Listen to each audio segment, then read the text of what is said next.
Welcome, everyone. We are so glad that you are joining us. And I'm very excited and honored to introduce our special guest today, Jill Purce. Jill Purce is a British voice teacher. She's a family constellation therapist and an author. She pioneered both the sound healing and the ancestral healing techniques and family constellation movements. Through her rediscovery of these ancient vocal techniques and use as the voice, she uses the voice as a magical instrument for healing and meditation. Jill Purce, it's such an honor and pleasure to have you here today. It's a pleasure to be here. So I wanted to start with just hearing you share with us your work, the understanding of shamanism and how that permeates all the work that you do with voice and family constellation.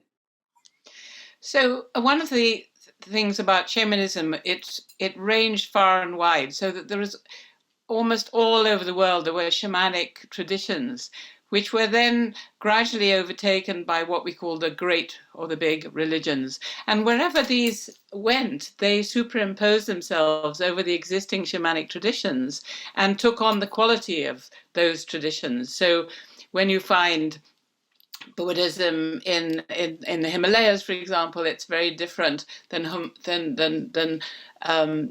Buddhism in Sri Lanka, because of the indigenous traditions. The Burn tradition of the Himalayas and the shamanic traditions of Sri Lanka are very different. And so you find these very different manifestations of the original shamanic traditions in different great religions. But there came a time at the turn of the century when in the Judeo-Christian world, when it was considered that all of the great religions were equal, but shamanism was always considered to be beyond the pale.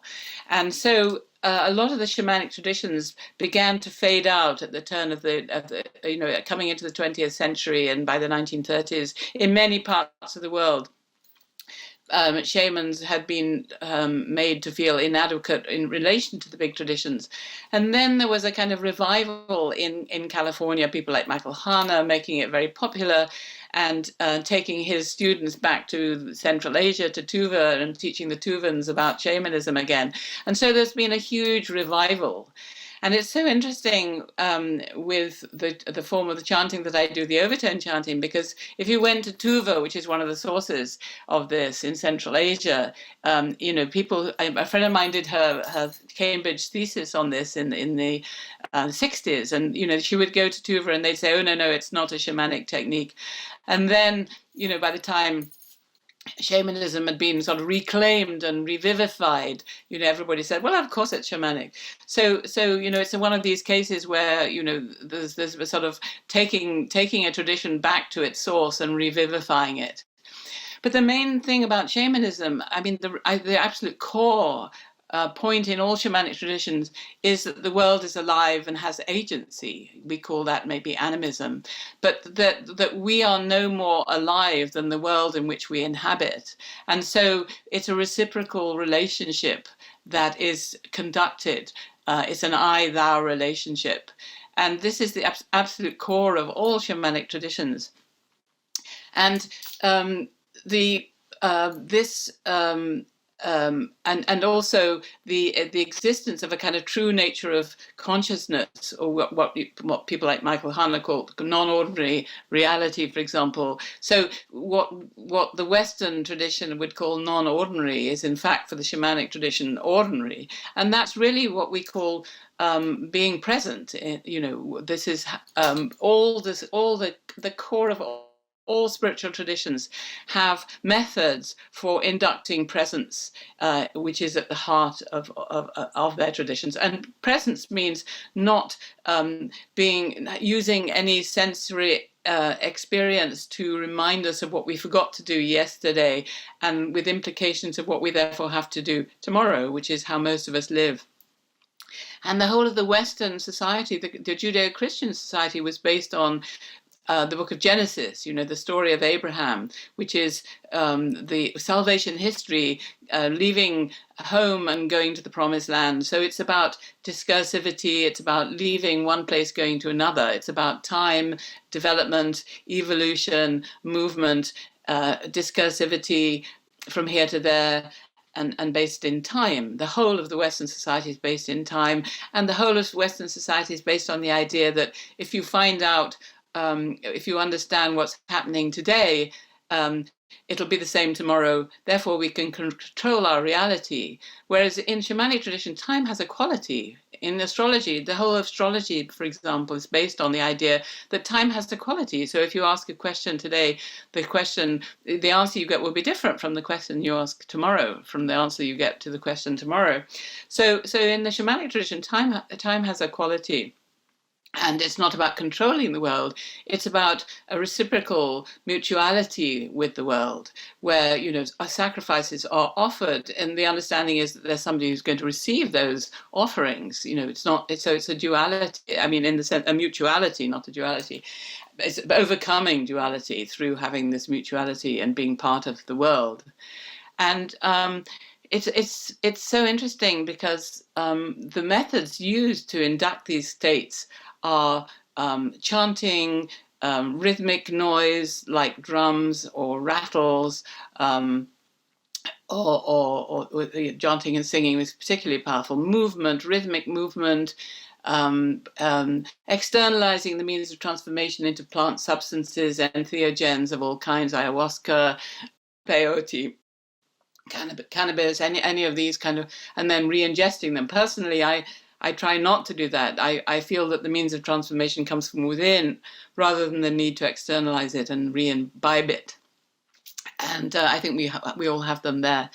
And then so what very interesting, because a lot of my work is the family constellation work is also about honoring the ancestors. So traditionally, I spent time in Japan where everybody has a family altar.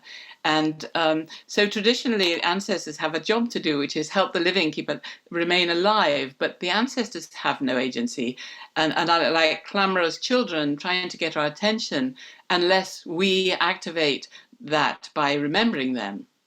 So they make trouble for us, they confuse us, because they're like clamorous children trying to get our attention. And as soon as they get our attention, as soon as we honor them, then they're there to help us. And we say, in remembrance after the war, we say after the world wars, we have these societal ceremonies where we say, we will remember you. So we know that the dead need to be remembered. In fact, when you work with, you sometimes have to remind people that they're now ancestors. And one of my husband Sheldrake's friends, Piers Vitebsky, who was a very famous authority on shamanism, he spent time in the amongst the tribals in India, the Sora, and he wrote a book called Conversations with the Dead, because the women shamans' role was to communicate between the recently dead and their families, so that the recently dead can learn that they're now ancestors and how to be helpful to the living. And then he wrote a book a few years later called Living Without the Dead, because white men Protestants had moved in and taken over from these women shamans. And now, the ancestors had no way of relating, the people had no way of relating to the ancestors. Another example of this way of life being eroded from us. So in my own work, I started working with sound, and sound is absolute key in all shamanic traditions. Chanting, ikaros, in the ikaro tradition, the sound, the beings that you perceive under ayahuasca are the sound themselves, so, and they carry the teachings, they carry the visions and the teachings. And for me, using sound is absolutely essential. This is how I started, because I realized that every form has its own sound, and you can use the sound to dissolve the form. And so, we come into being through sound, and our role in life really is to dissolve that separation and become one again, and overcome separation. And the best way of doing that is by chanting. So if we make a sound, and if we listen to the sound that we're making while we're making it, and that's the key. It's not enough just to make sound, because we can still be separate. We can still think about what might happen tomorrow and be frightened of it. But if we listen to the sound that we're making, because we can only chant in the present, if we listen to it while we're chanting, then we can be present. And that means, dissolving what in the new hallucinogen world is called the default mode network, this chattering mind, which gets in the way of being present. And so sound is absolutely the key to that. But It's so fascinating to hear you, take us through the journey uh, of, shamanism, especially the way you look at it, the way you receive it, the way you share it. And I heard you talk a little bit about the ancestors and trauma that can happen. And I know that a lot of our listeners are getting more and more trauma informed and they want to learn about it. And could you please tell us, in your work, how the different ways that trauma can happen, the different ways that separation can happen, how it manifests in us, and how we can take care of it? Sure. Well, so one aspect of my work is sound. I have various ways of working, and another is working with people's families. So in that, this is really interesting, because the whole idea of this is that there is a family and ancestral field that we all have, and so sound helps us to amplify that field. And then if there is some kind of interruption in what we might normally feel to be the development of a family, so early deaths, suicides, incarcerations, physical maiming, mental problems, imprisonment, dodgy dealing, injustices, abortions, addictions, giving children up for adoption, accidents, emigrations, anything, all these kind of things happen to all of us. Historically, and then what is societally inappropriate. So traditionally, so much was societally inappropriate. Nowadays, almost nothing is societally inappropriate. But when it was, then secrets were kept.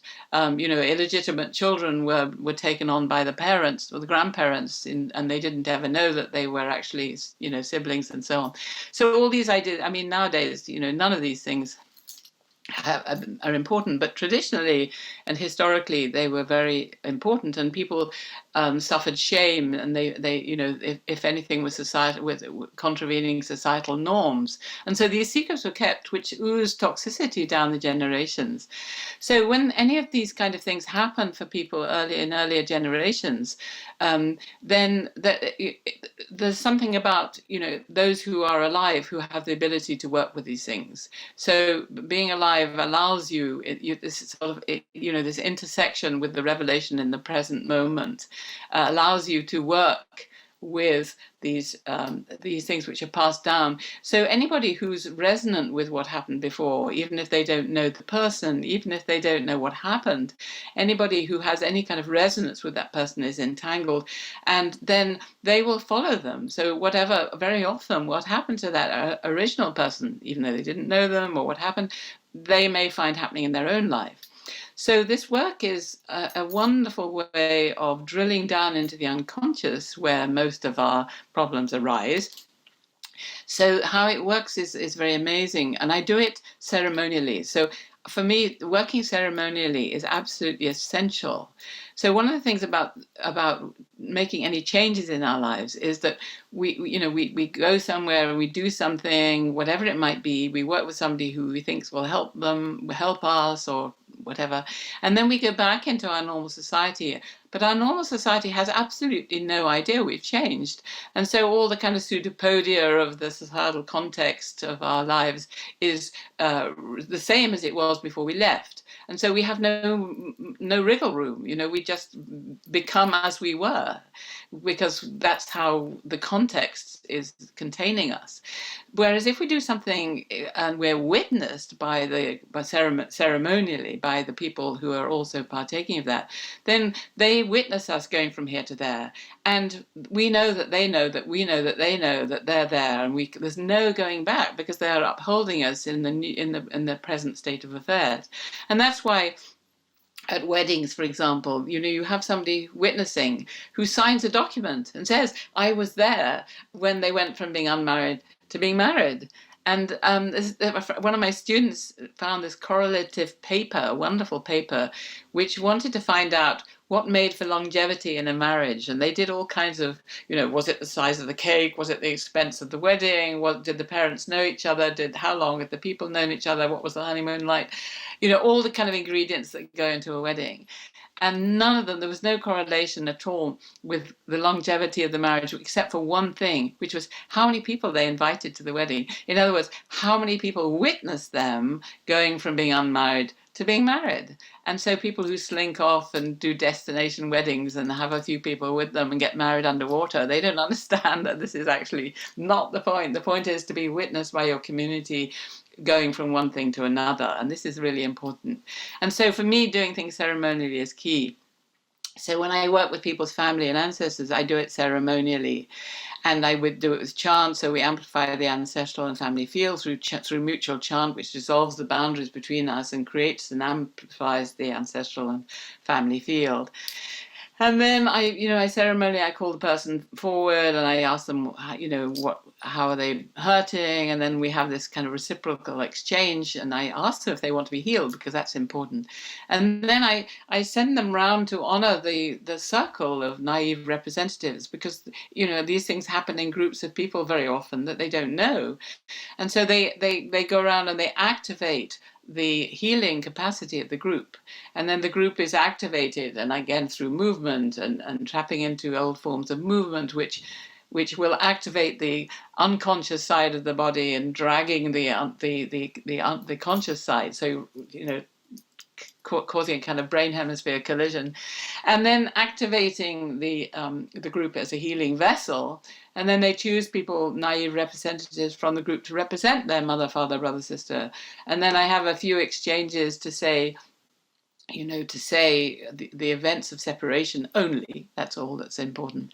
And then they set them up into a tableau, and then I check in with them, and then this movement, then I have to be completely in the present, because if I have any concept of if this then that, their work fails. If anybody who's been positioned tries to act, the work fails. So we all have to drop down into this sense of knowing, and the whole thing unfolds. And then you see the family through the eyes of multiple members of the family. You see the family through time and through space.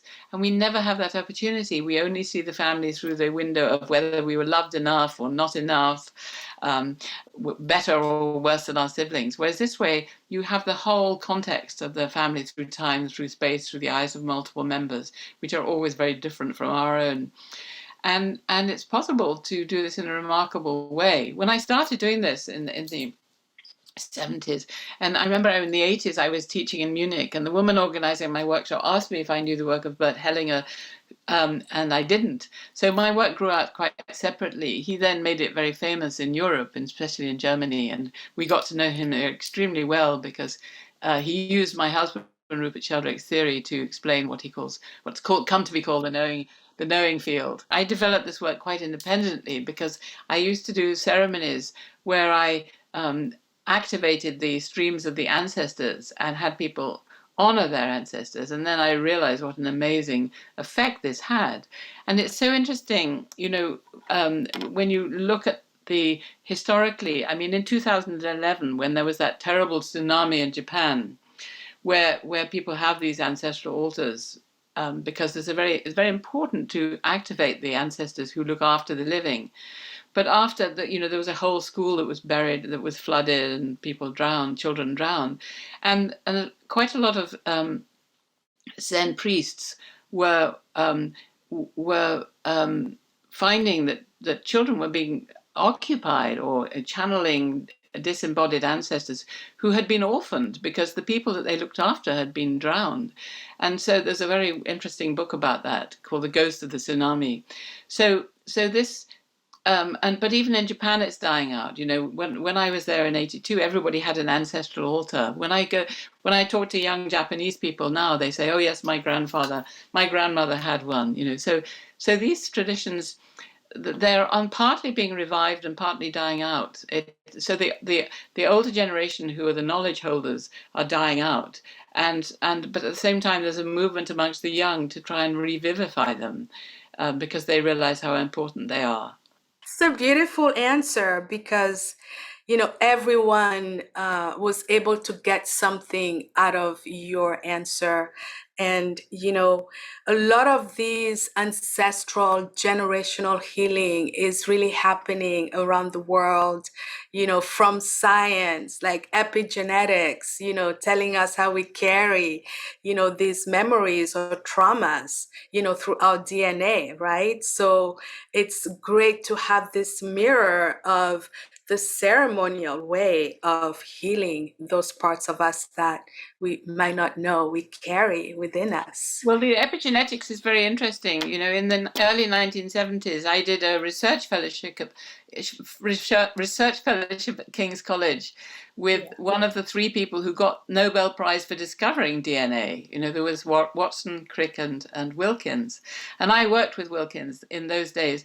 And if at that time you talked about the inheritance of acquired characters, which Lamarck, Lysenko, Darwin, all these people have always known existed, you know, they say, oh, no, no, no, no, it's all in the DNA. But nowadays, the whole idea, you know, it's the most popular, exciting area of science is all about epigenetics, how these things can be acquired in our lifetime. So this was discovered through the famine in Holland after the war, the famine at the end of the last century in Sweden, the famine in Ireland, the Holocaust, how the subsequent generations of all these people are suffering mental illness or chemical changes even. And actually in the nematode worm, they've discovered generations of 50 generations of changes. So this inheritance of acquired characters is very, very real. You know, it's called epigenetics, and the material scientists are desperate to find out, you know, how genes are turned on and off materially. But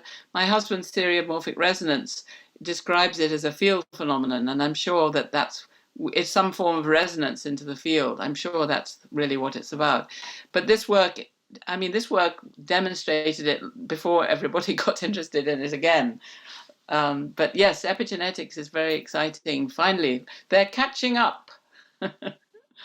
They are catching up on what we've known. And so this is really beautiful, to be shared with everyone so that they know if there are things you don't understand, maybe we can look at them, with the work that you do. Jill, I wanted to ask you, you kind of brushed up a little bit on that, on your previous answer. How are different, how do I want to say this? What are the different methods used by different shamanic tradition to reach, either altered states of consciousness or different states of consciousness, and what effect do they have on people? Well, there are all kinds of methods, and sound is a big one. Chanting, for example, the ayahuascarians, they use icaros, which are often they're non-lexical vocables. They're not linguistic often. You find this in the Native American, the First Nation. You find this, in the icaros. Often the sounds, sometimes they imitate nature, sometimes they're passed on down through lineages. And actually, it's very similar with mantra, because mantra, which is an Oriental tradition, mantra, so there's a great relationship between these non-lexical, vocables, these nonsense sounds, if you like. And in all spiritual traditions, liturgy and mantra are usually in archaic languages. So in the Christian tradition, in in Greek or Latin, in the Hindu or Buddhist tradition, in Sanskrit, in the Eastern Orthodox Church Slavonic. So the idea when you're chanting is that you're not caught in the mind, discursivity of the mind, but you're able, you know, the intention of what you're saying, which you do with all of these things. You know the intention, the sacred intention, and each word in the mantra has some translatable meaning. But the word in the sentence is not translatable usually. But each word is some induction. Each word is an induction into a state of being, which is known. And the chant is repetitive. So all these chants are very repetitive. So they don't allow you to go from here to there, like you do with Western melodic music, which has a time signature and is based on a dance often. And it takes you from here to there. It has a beginning, a middle, and an end. That's the whole nature of music in the West. But these kind of shamanic chants or mantric chants corral the mind. They're repetitive. They're sometimes they're even silent. They're silent sound, whatever that means. The intention is there.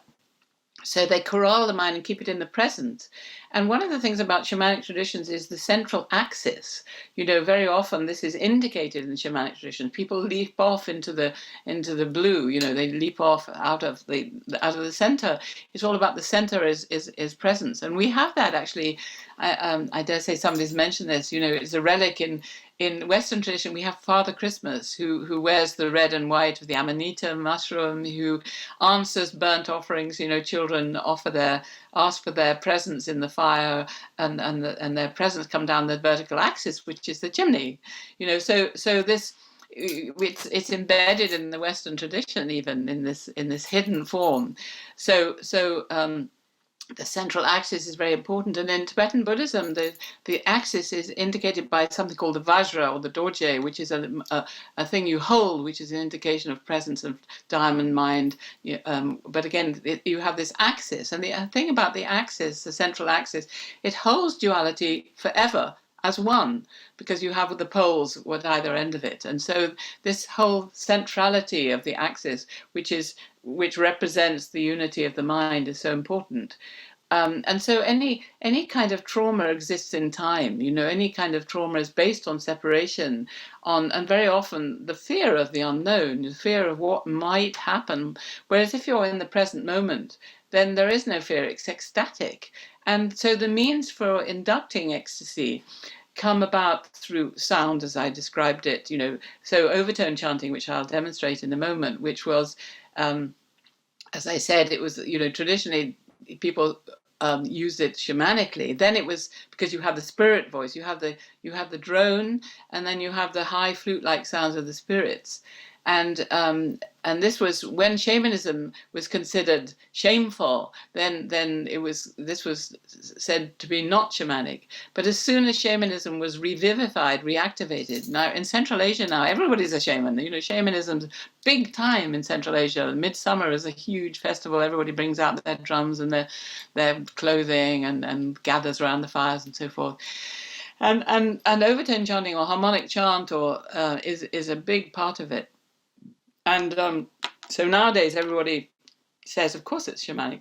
And maybe I'll just demonstrate that, since you asked me the methods. Mm-hmm.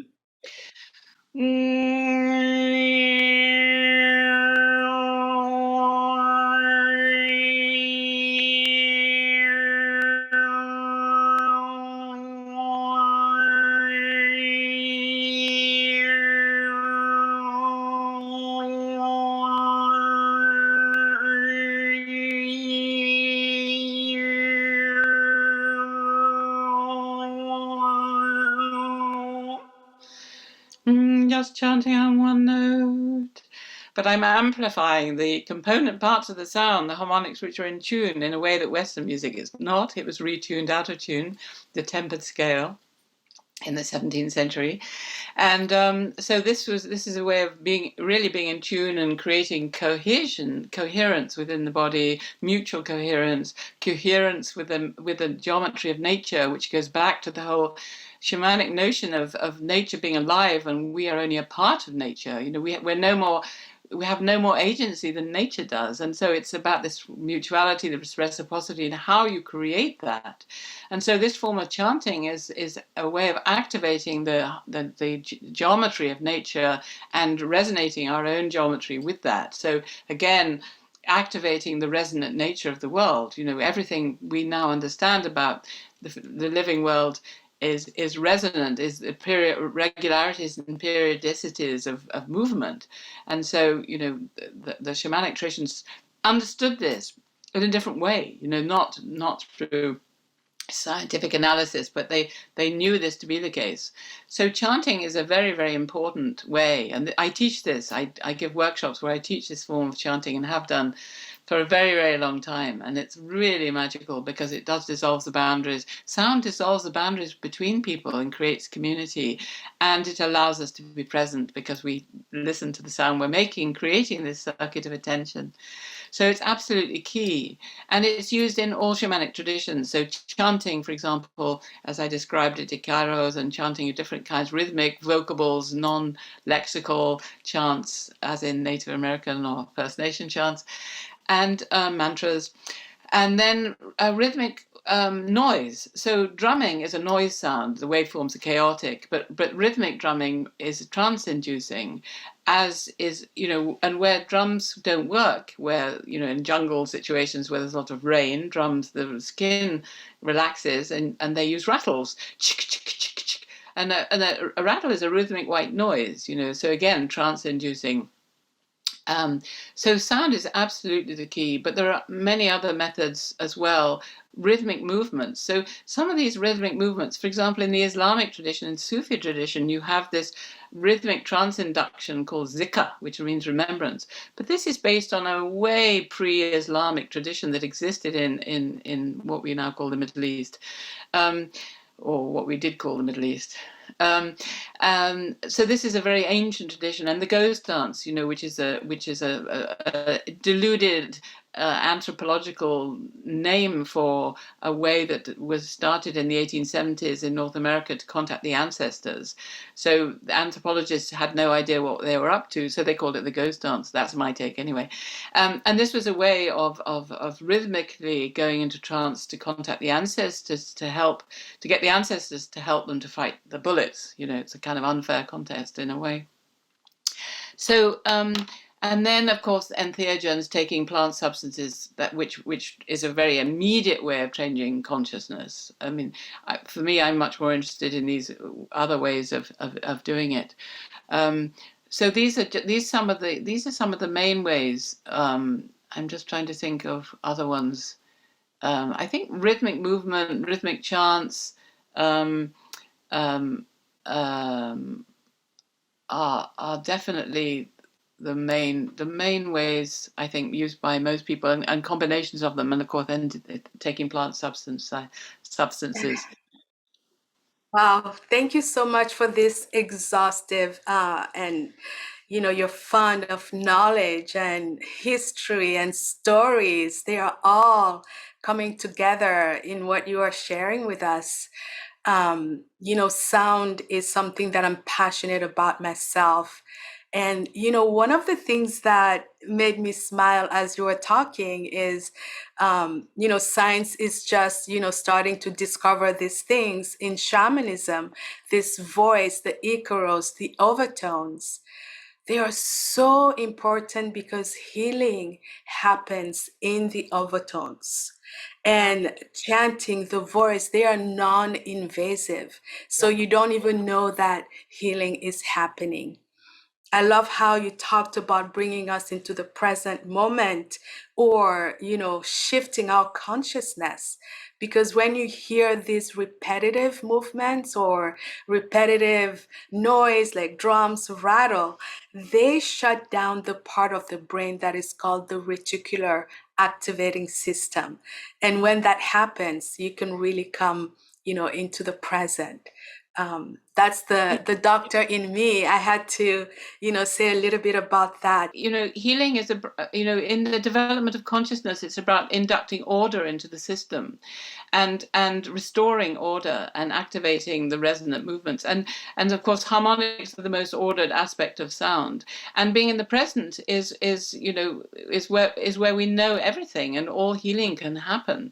And so the sound is a very powerful, both the sound and the family work are incredibly powerful in relation to healing. And also sound, activates the whole vagal nerve system. And people now have, vagal implants of vagal stimulators to overcome anxiety and depression. But when you chant, you're activating the vagal nerve all over the body, this wandering nerve and also you're stimulating nitric oxide, which we know amplifies, makes the veins larger and reduces blood pressure. So there are a lot of now, things that people have discovered fairly recently about the very direct medical changes that happen when you chant, and in terms of healing. And so both these methods are about, the family work is about bringing back the outliers, restoring order in the field, which is the biggest concept of healing, where everybody is the rightful place. So if you have an abuser out there who's done something terrible to you, the temptation is to cast them out into the outer world and have nothing to do with them, and that's exactly where they're making trouble for you. It's only when you honor them and allow them to come back into the system to be integrated and find their rightful place that they stop making problems for you, because they look kindly on the living, they're in their rightful place, and they're not out there making trouble. And sometimes people tell me, why would I want to honor my grandmother? She was horrible, but she's exactly the person you want to honor, because forgiveness implies that you're above the person, you poor little worm down there, I forgive you. But if you honor these people who've been outrageous to you, then it's completely different and counterintuitive, but extraordinarily powerful. That person then can come back into the field and has, no need to make trouble to get your attention and be a nuisance anymore. They're integrated and they look kindly on you. Absolutely. It's about this integration. And what happens, what I've noticed for myself, as I work with me and others is, the forgiveness, the compassion, the acceptance, they start to happen in a way that is so harmonious, where you're not fighting, to make it happen or pushing yourself. It's so beautiful. We have just the one thing I'm curious about in your work, and we don't have, a lot of time, but I would love you to mention living mandalas. I love mandalas. If you could just tell us a little bit about that before we move on. Absolutely. So I spent many years studying Tibetan Buddhism in the Dzogchen tradition, particularly. And one of the notions within Tibetan Buddhism is this notion of the mandala, which is a circular diagram, a circular concept. So, for example, some old monk will be up in an attic somewhere in a monastery in the Himalayas and spend his whole life building this palace for a deity. That's one aspect of the mandala. And the deity is an aspect of consciousness, which you can either supplicate to and ask for help, or more sophisticatedly become one with, and then you take on their quality. So mandala is, in the one sense, this structure, this palace for this deity. So this is where this aspect of consciousness is available. On the other hand, it's also a diagram of movement through time, through the year, through the day, from dawn in the east, through midday, through evening, and through night.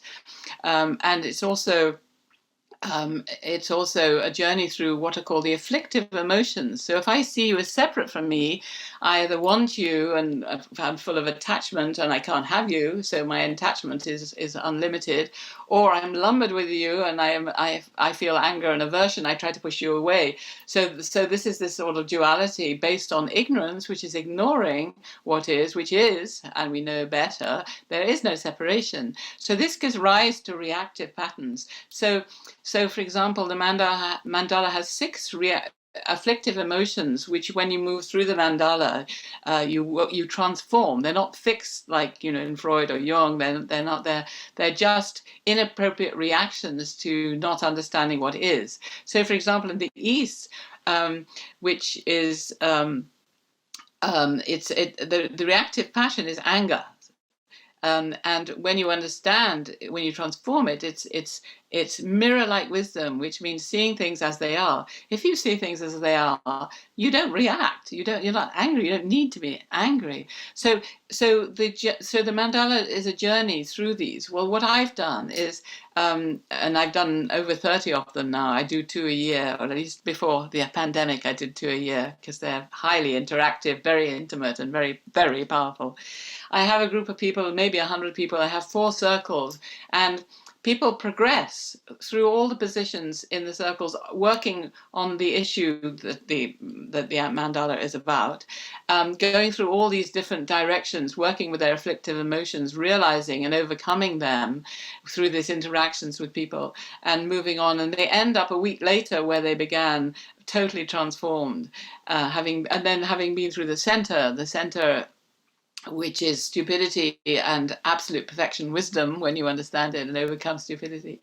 And so there's a moment in the center when I perform the whole thing is ceremonial. I mean, we're chanting like for 10 days, a week of 10 days, continuous chant, continuous repetitive practice, and transformation and ceremony. And then we get to the middle, but everything is different. When you get to the beginning, when everything is different from when you started, but you end up where you began, but everything, as T.S. Eliot tells us, to know the place for the first time.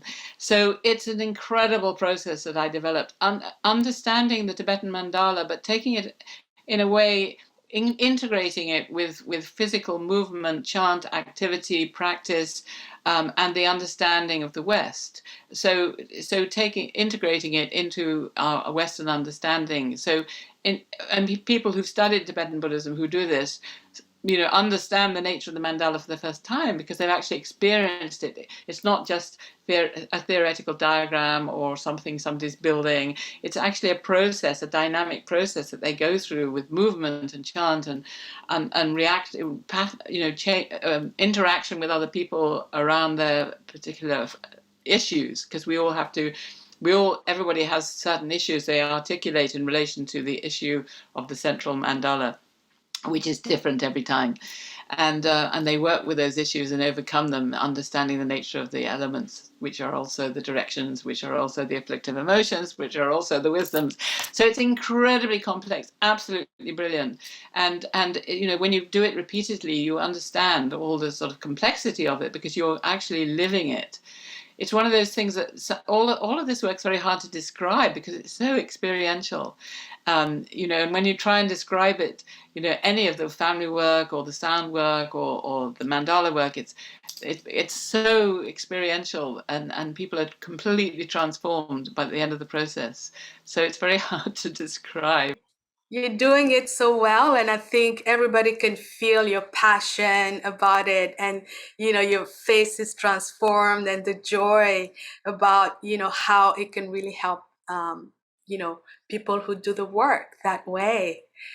I wanted to ask you, is there anything that is coming up in your work, workshop, a book, seminar, anything you want to share with our listeners so that they can, come a little more into your world?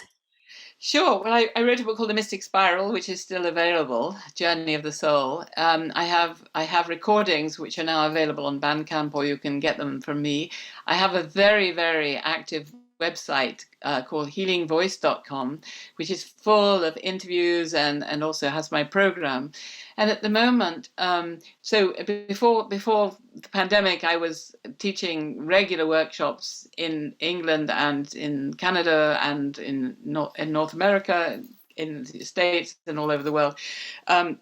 Since the pandemic, I've been working online. And at the moment, I'm in British Columbia, where I've just given my first physical family workshops since March 2020. But I'm actually going back, and we'll be working online, and because it's all still, the work is so intimate, chanting, singing, and physical intimacy. So I'm giving several workshops online.